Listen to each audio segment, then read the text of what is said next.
Hello बच्चों, मेरा नाम भोलेनाथ शुक्ला है और आप सभी के सामने हम क्लास 12 की जो मैथ है एनसीईआरटी टेक्स्ट बुक उसका पहला चैप्टर, जैसा कि आप सभी जानते हैं, रिलेशन एंड फंक्शन है। रिलेशन एंड फंक्शन चैप्टर को लेकर हम आज शुरू कर रहे हैं। तो पहले हम देखते हैं कि रिलेशन क्या होता है। तो रिलेशन क्या है कि relation R from a non empty set A to a non empty set B. मतलब कि किसी नॉन एम्पटी सेट ए, यानी कि ए सेट बी हमारा कैसा होना चाहिए, नॉन एम्पटी, मतलब उसमें कोई ना कोई एलिमेंट होना चाहिए, खाली नहीं होना चाहिए। मान लो कम से कम एक अवयव का होना जरूरी है, नहीं तो वो एम्पटी सेट हो जाएगा। और ऐसे केस में जो हमारा रिलेशन बनेगा उसे हम इम्पटी रिलेशन कहेंगे। ध्यान रखना, अगर एक भी ए सेट या बी सेट में से एक भी सेट अगर हमारा इम्पटी सेट हो गया तो इम्पटी रिलेशन बन जाएगा। तो इसीलिए यहाँ लिखा गया है कि from a set A to a non empty set B is subset of Cartesian product of A cross B. यानी Cartesian product A cross B का सबसेट होता है रिलेशन। ये परिभाषा है कि रिलेशन का मतलब हिंदी में इसे संबंध कहते हैं। संबंध क्या होता है, किसी अरिक्त समुच्चय ए से अरिक्त समुच्चय बी में जो ए और बी का कार्तीय गुणन होता है उसका एक उप समुच्चय होता है। ये बात हम एग्जाम्पल से आगे समझने वाले हैं। तो इसी को हम अगर लिखना चाहें सेट बिल्डर फॉर्म में तो क्या लिख सकते हैं कि R is the set of ordered pair x, y। इसको हम क्या पढ़ते हैं, जो मंझला कोष्ठक लिखा है इससे क्या पढ़ा जाता है, इससे हम पढ़ते हैं the set of ordered pair x, y such that x belongs to A and y belongs to B. इसका मतलब क्या हुआ कि हमारा ये जो R होता है वो ऐसे क्रमिक युग्मों का समुच्चय होता है जिसमें जो हमारा पहला अवयव x होता है वो सेट ए का होता है और दूसरा अवयव सेट बी का होता है। ठीक है। और उसके बाद अगला है डोमेन ऑफ रिलेशन। डोमेन क्या होता है, तो the set of all first elements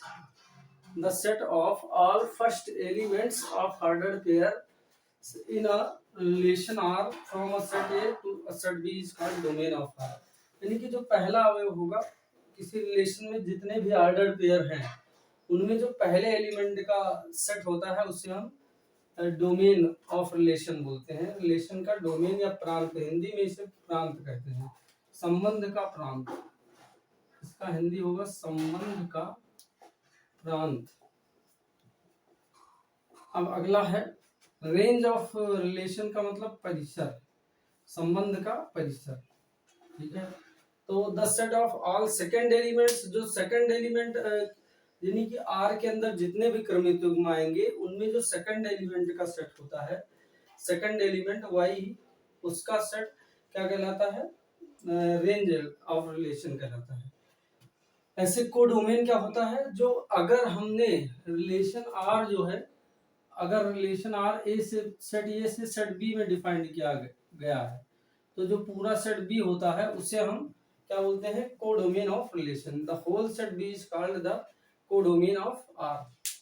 ठीक है। अब हम इसको हम एग्जांपल से समझेंगे। जो चीजें मैंने आपको यहाँ पे परिभाषा लिखाई है उसको हम एग्जांपल से समझेंगे कि कैसे रिलेशन जो होता है वो कार्टेशियन प्रोडक्ट का सबसेट कैसे होता है। कोई भी आप एक नॉन एम्पटी सेट ए से नॉन एम्पटी सेट बी में अगर आप रिलेशन बनाओगे तो कार्टेशियन प्रोडक्ट का वो सबसेट ही होगा। ये हम एग्जांपल के साथ देखेंगे। ठीक है। उसके बाद हम देखेंगे कि संबंध का प्रांत, उस एग्जांपल से समझेंगे कि संबंध का प्रांत क्या होता है। फिर हम देखेंगे कि रिलेशन, रेंज ऑफ रिलेशन यानी कि संबंध का परिसर क्या होता है किसी रिलेशन में। और उसके बाद तीसरे नंबर पर हम कोडोमेन ऑफ रिलेशन, मतलब उसमें कोई खास बात नहीं है, जो दूसरा सेट भी होता है उसे हम संबंध का सह प्रांत कहते हैं। हिंदी में इसे संबंध का सह प्रांत कहा जाता है, संबंध का सह प्रांत, सह प्रांत कहते हैं। ठीक है। तो चलिए अब हम एक एग्जांपल लेते हैं और उससे इन सब चीजों को डीकोड करते हैं। हाँ तो बच्चों देखो, ये पहला एग्जांपल है। अब हम एग्जांपल के माध्यम से सबसे पहले कोई भी दो सेट दिया हो तो हम उसका कार्टेशियन प्रोडक्ट कैसे निकालते हैं। जैसे कार्टेशियन प्रोडक्ट को आप जानते हो A क्रॉस B से लिखा जाता है। अब हमने एक सेट ये लिया है जिसमें 1 2 3 4 यानी 4 एलिमेंट है, इसमें 4 एलिमेंट, और बी सेट है जिसमें 5 7 9 3 एलिमेंट है। तो हम ए क्रॉस बी का कैसे निकालेंगे, इधर देखो ए क्रॉस बी कैसे निकालेंगे। तो ए क्रॉस बी निकालना है आपको, यहाँ देखो ए क्रॉस बी इक्वल क्या आ जाएगा। पहले हम ए क्रॉस बी क्या होता है कि ए सेट के अवयवों से बी सेट का जितना पॉसिबल ऑर्डर्ड पेयर बन सकता है, जितने संभव ऑर्डर्ड पेयर बन सकते हैं उतना हम बनाएंगे। जैसे ऑर्डर्ड पेयर मतलब कि एक एलिमेंट ए सेट का लेना है और उसका पेयरिंग करना है बी के साथ। तो ऐसे कितने जोड़े बन सकते हैं, कितने पेयर हो सकते हैं। तो 1 का 5 के साथ पेयर हो सकता है, तो एक पेयर ये हो जाएगा। इसी को हम क्रमित युग्म कहते हैं, क्योंकि इसमें क्रम का महत्व होता है। इसमें अगर हम ए क्रॉस बी निकाल रहे हैं तो पहला एलिमेंट हमें ए सेट का ही लेना है और दूसरा एलिमेंट बी सेट का लेना है। तो इसीलिए हमने देखो पहला एलिमेंट 1 सेट ए का लिया और दूसरा एलिमेंट सेट बी से लिया 5। और इसके बाद अब हम 1 के साथ अभी जितने भी पॉसिबल पेयर बन सकते हैं वो सारे बनाएंगे। तो 1 के साथ जिस प्रकार का 5 का पेयर बना है, इसी प्रकार 1 का 7 के साथ एक पेयर बनेगा। तो 1 7 अगला क्रमित युग्म हो जाएगा। नेक्स्ट क्या हो जाएगा, 1 9 हो जाएगा। ऐसे अगला क्या होगा, 2 5 हो जाएगा। फिर 2 के साथ हम 7 का बना सकते हैं, तो 2 7 अगला हो जाएगा। और 2 7 के बाद क्या हो जाएगा, 2 9 हो जाएगा। फिर 2 9 के बाद क्या होगा, अब 2 का सारे एलिमेंट्स के साथ पेयर हो चुका है, बी के हर एक एलिमेंट के साथ पेयर हो चुका है। तो हम 3 के साथ इसी तरह बनाएंगे, तो ये हो जाएगा 3 5 3 7, ठीक है, और 3 9। उसके बाद ऐसे ही 4 के साथ बनाएंगे, 4 5, और उसके बाद 4 7, और उसके बाद 4 9। तो यहाँ ये हमने जितने भी पॉसिबल ऑर्डर्ड पेयर बनाने थे उतने बना लिए हैं। ए क्रॉस बी इसी तरह से निकाला जाता है। तो ये क्रॉस बी क्या होता है, आप जानते हो कि दो समुच्चयों का कार्तीय गुणन यानी Cartesian product of two sets जो होता है उसी को हम ए क्रॉस बी कहते हैं। और इसमें क्या करना है, ए क्रॉस बी में हर एक एलिमेंट जो होता है वो हमेशा क्या होता है, हर एक एलिमेंट जो होता है वो ऑर्डर्ड पेयर होता है। क्या होता है, ऑर्डर्ड पेयर होता है। और जो ऑर्डर्ड पेयर का पहला एलिमेंट होता है वो पहले वाले सेट का होना चाहिए, और जो सेकंड एलिमेंट होना चाहिए वो सेकंड सेट का होना चाहिए, यानी बी सेट का होना चाहिए। तो ये तो हमने ए क्रॉस बी निकाला। इस तरह से आप किसी भी दो सेट के कार्टेशियन प्रोडक्ट निकाल सकते हैं। जब आप कार्टेशियन प्रोडक्ट के बारे में जानोगे तभी आपको रिलेशन के बारे में पता चलेगा। तो ऐसे ही अगली बार हमें निकालना है बी क्रॉस ए। अब इधर ही हम निकाल देते हैं बी क्रॉस ए।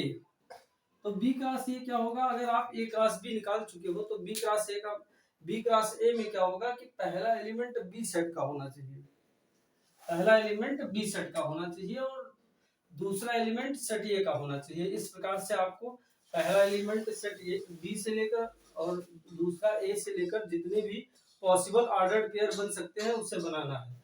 तो पहले हो जाएगा 5 1, उसके बाद 5 2 5 3, 5 2 5 3, उसके बाद 5 4 5 4। ये हमने 5 यानी सेट बी का पहला एलिमेंट 5 लेकर उसका ए सेट के हर एक अवयव से पेयर बना लिया। अब हम क्या करेंगे, दूसरा एलिमेंट सेट बी का लेंगे यानी 7 लेंगे। तो 7 के साथ 1 का पेयर, फिर 7 के साथ 2 का पेयर, 7 के साथ 3 का पेयर, ऐसे 7 के साथ 4 का पेयर, और फिर 7 के साथ सारे एलिमेंट्स का पेयर बन चुका है। अब हम 9 के साथ ऐसे करेंगे, तो 9 1, फिर 9 2, फिर 9 3, फिर 9 4, उसके बाद बस जितने भी बनना था बन गया है। तो ऐसा देखो ए तो हमने बी क्रॉस ए भी निकाल लिया। अब ये बताना है is A cross B equal B cross A, क्या ए क्रॉस बी और बी क्रॉस ए दोनों इक्वल आए।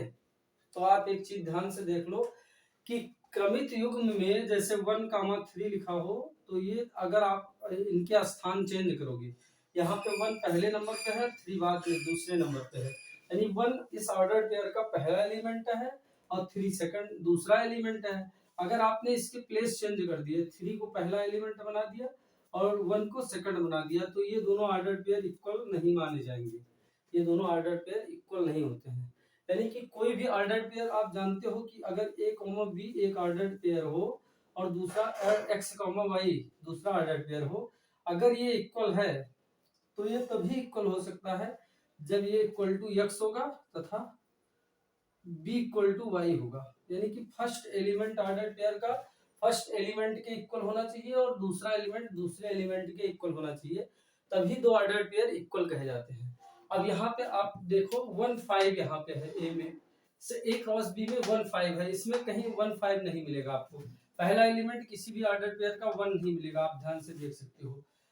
तो अगर कोई भी दो सेट इक्वल कब कहलाते हैं, जैसे a इक्वल टू b कब कहा जाता है, आप सेट पढ़ोगे तब जानोगे कि ये इक्वल b कब होता है, जब a का प्रत्येक अवयव b में हो और b का प्रत्येक अवयव a में भी होना चाहिए। जैसे उदाहरण के रूप में अगर हम a को a b c d ले लें, ठीक, और b सेट को हम ले लें मान लो d a b और c, ठीक है, तो ये दोनों सेट इक्वल है क्योंकि क्रम सेट में ऑर्डर मतलब एलिमेंट्स के ऑर्डर का कोई महत्व नहीं होता है कि ये वाला सेट में पहले नंबर पे है तो अब ये सेट का पहला एलिमेंट ये दूसरे सेट में है, बी वाला भी दूसरे में है, ऐसे सी वाला भी है और यहाँ पे डी वाला भी है, ठीक है। तो यानी कि ए का प्रत्येक अवयव बी में है और बी का प्रत्येक बी में और एक भी अवयव एक्स्ट्रा नहीं है, तो इसका मतलब ये इक्वल टू बी हो गया, ठीक है। तो दो समुच्चय तभी इक्वल होते हैं। अब यहाँ पे ए क्रॉस बी का एक अवयव 1 5 यहाँ नहीं है, 1 5 और 5 1 इक्वल चीजें नहीं है, तो इसलिए A cross B equal is not equal to B cross A. तो यहाँ बोल रहा है कि is A cross B equal B cross A, तो आपको आंसर देना है नो।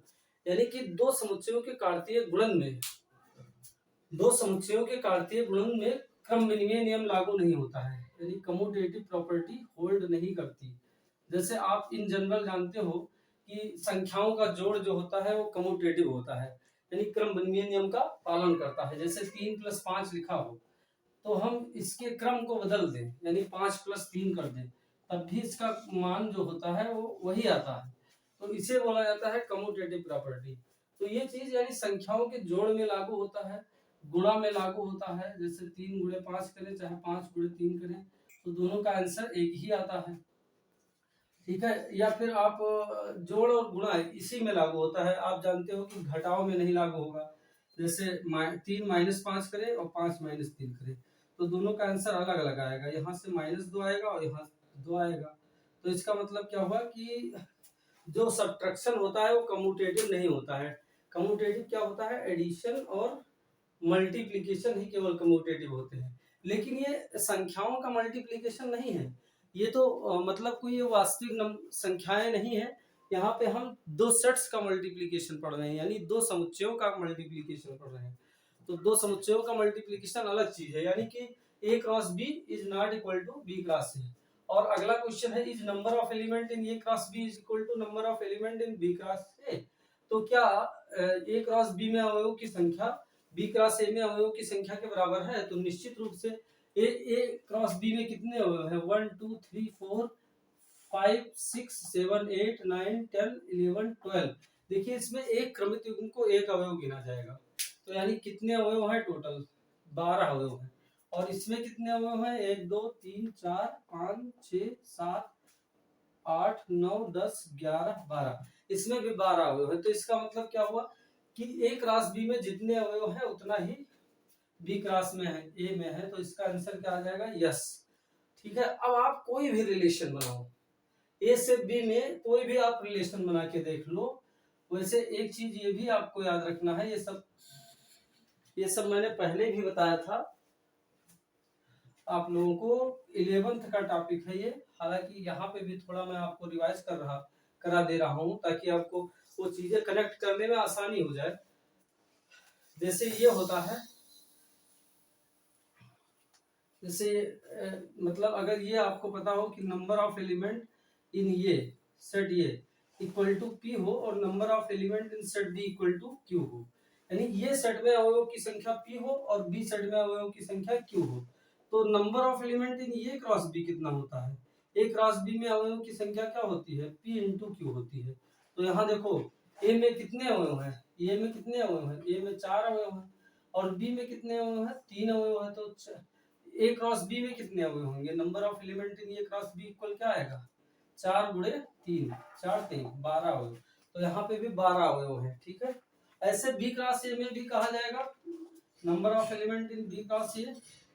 अगर बी क्रॉस ए में अवयव की संख्या पूछा जाएगा तो number of element in B into number of element in A. तो बी में कितने अवयव हैं? बी में अवयव 3 है और ए में कितने अवयव हैं? 4 हैं। तो 3 चौक 12 आ गए ना, 12 आ गया। तो यानी कि ये चीज number of element in A cross B equal number of element in ये क्रॉस बी होगा ही। ठीक है, आगे हमें आप ये देखो कि एक चीज और फार्मूला ध्यान से, कि किसी सेट में उपसमुच्चयों की संख्या कैसे बताते हैं। तो हम जानते हैं कि अगर नंबर ऑफ एलिमेंट इन ये इक्वल टू मान लो n है या p मान लेते हैं, तो ये के उपसमुच्चयों की संख्या, ए के उपसमुच्चयों की संख्या, उपसमुच्चय यानी कि सबसेट, उपसमुच्चयों की संख्या बराबर क्या होता है? 2 की पावर n, 2 की पावर p। अगर p अवयव है तो 2 की पावर p। तो ऐसे मतलब कि नंबर ऑफ सबसेट, इसे इंग्लिश में लिखते हैं तो number of subsets of A cross B, A cross B equal to 2 की पावर p। तो अगर ए ऐसे ए क्रॉस बी में कितने अवयव हैं? अगर number of element in A cross B equal to P Q है, तो number of subsets of A cross B क्या होगा? Number of subsets of A cross B, यानी ये क्रॉस बी के उपसमुच्चयों की संख्या बराबर 2 की पावर पी क्यू हो जाएगा। 2 की पावर पी क्यू, यानी किसी सेट में उपसमुच्चयों की संख्या किसके बराबर होती है? उस सेट में जितना अवयव हो उसको 2 की घात में लिख दिया जाता है, तो उपसमुच्चयों की संख्या निकल आती है। तो ये मैं उपसमुच्चयों की संख्या क्यों बता रहा हूँ? देखिए, आपको रिलेशन तब समझ में आएगा जब आपको सेट अच्छे से आता हो, जो कि 11th का टॉपिक है। और 11th में ही रिलेशन भी चालू हो जाता है। वहां पे हम रिलेशन का बेसिक स्टडी कर लेते हैं, रिलेशन की परिभाषा देख लेते हैं। उसके बाद यहाँ पे तो हमें कुछ उसके आगे चीजें कनेक्ट करनी है, लेकिन उससे पहले मैं यानी कि कार्तीय गुणन क्या है, जैसा कि मैंने आपको परिभाषा बताया कि relation is the subset of A cross B. अब सबसेट के बारे में आपको नहीं पता होगा कि सबसेट क्या होता है, तो आप कैसे जान पाएंगे? उपसमुच्चय, हिंदी में इसे उपसमुच्चय कहते हैं। आप उपसमुच्चय के बारे में अगर आपको ना पता हो तो कैसे जान पाओगे? तो कोई भी एक सेट दूसरे सेट का सबसेट कहा जाता है अगर उस सेट का प्रत्येक अवयव दूसरे सेट में हो। जैसे उदाहरण के रूप में देख लो, ये ए में मान लो वो ए बी सी है, ठीक, और बी एक सेट है जिसमें A B C D E 5 अवयव हैं। अब ये का प्रत्येक अवयव बी में है, ए का प्रत्येक अवयव बी में है, तो ये इज सबसेट ऑफ बी। ए को बी का सबसेट कहेंगे और बी को क्या कहेंगे? बी को कहा जाता है सुपर सेट ऑफ ए। इसे क्या बोलते हैं? सुपर सेट ऑफ ये। ठीक है, बी सेट को हम सुपर सेट ऑफ ये बोलते हैं। तो यहाँ पे हम एक कोई भी रिलेशन लें। अच्छा, रिलेशन की संख्या क्या होती है? किसी एक सेट से दूसरे सेट में कितने तरीके के रिलेशन डिफाइन किए जा सकते हैं, कितने प्रकार के संबंध बनाए जा सकते हैं, तो ये बहुत इंपॉर्टेंट है। Number of maximum relations, number of maximum relations defined from a set, ये defined from a non empty set. यहाँ पे नॉन एम्प्टी सेट की बात हो रही है। Non empty set A to और non empty set B, non empty set B is equal to 2 की power is equal to number of subsets of A cross B is equal to number of subsets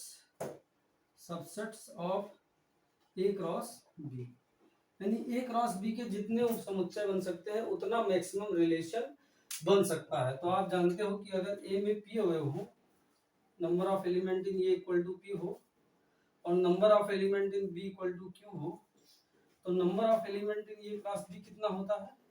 number of element in A cross B equal to P Q होता है। तो P Q के ए cross B के उपसमुच्चयों की संख्या कितनी हो जाएगी? क्योंकि ए क्रॉस बी में पी क्यू अवयव हो गए, तो इसमें उपसमुच्चयों की संख्या क्या हो जाएगी? 2 की पावर पी क्यू। तो यही है number of relations from a set A to the set B if A set contains P element and B set contains Q elements, then total number of relations from set A to set B is 2 to the power PQ।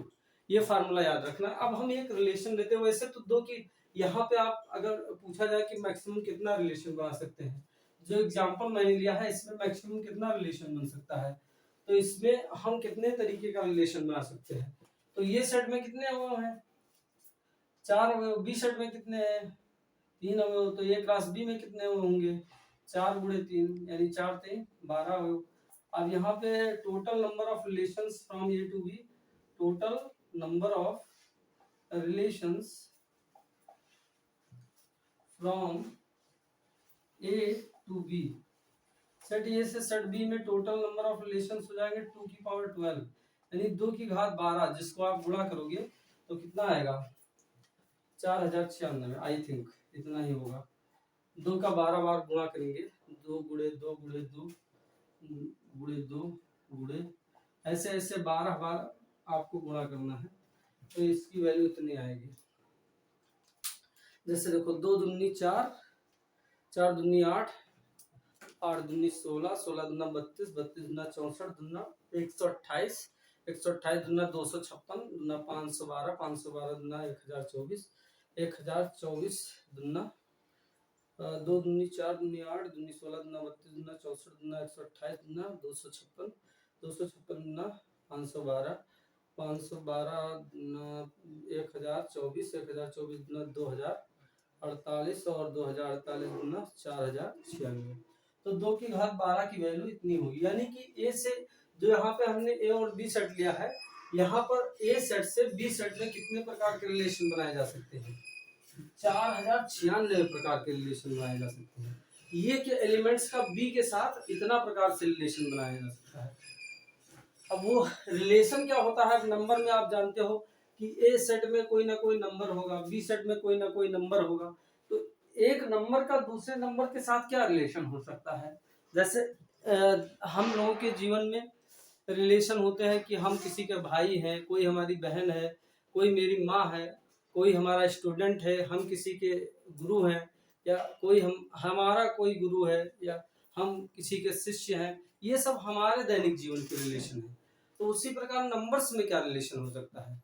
जैसे मान लो हम कहें कि मान लो कि 2 और 3 एक दूसरे से किस प्रकार रिलेटेड है, तो हम कह सकते हैं 2 3 से छोटा है, या फिर ये कहें कि 3 2 से 1 बड़ा है।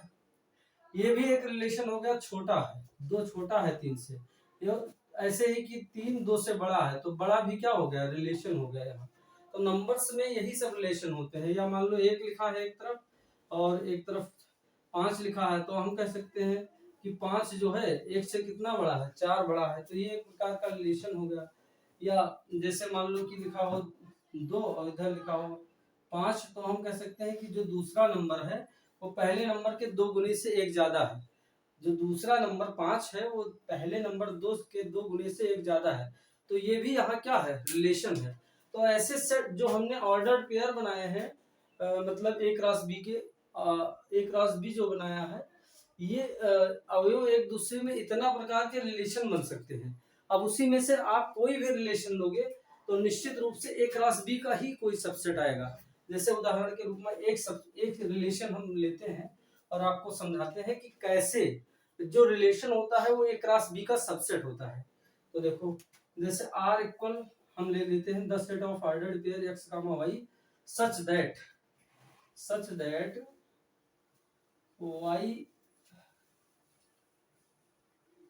x is greater less than y, ऐसे such that x is less than y and x belongs to a, y belongs to b, ये एक प्रकार का रिलेशन है। हमने लिया है कि जो ऑर्डर्ड पेयर x का y आना चाहिए उसमें x छोटा होना चाहिए y से, x छोटा होना चाहिए y से, ऐसा रिलेशन बनाना है। तो यहाँ पे क्या क्या आ सकता है, जैसे ये वाला ऑर्डर्ड पेयर एक इस रिलेशन में आएगा कि नहीं, तो हमें देखना है कि पहला अवयव x कौन सा अवयव है, पहला छोटा होना चाहिए b से, y से, यानी दूसरे अवयव से छोटा होना चाहिए। जो इस रिलेशन को सेटिस्फाई करेंगे केवल वही ऑर्डर्ड पेयर इस रिलेशन में आएंगे। तो जैसे कि यहाँ 1 5 दिया है तो 1 छोटा है 5 से, तो ये वाला ऑर्डर्ड पेयर इस रिलेशन में आ जाएगा। और ऐसे 1 7 भी आ जाएगा, और 1 9 भी आ जाएगा, और 2 5 भी आ जाएगा, 2 7 आ जाएगा, 2 9 आ जाएगा, 3 5 3 7 3 9 4 5 4 7 4 9 सारे अवयव आ जाएंगे। यानी कि यहाँ पे जो हमने रिलेशन डिफाइंड किया था उसमें क्या हुआ कि R A क्रॉस B के सारे अवयव आ गए। तो सारे अवयव भी आ सकते हैं।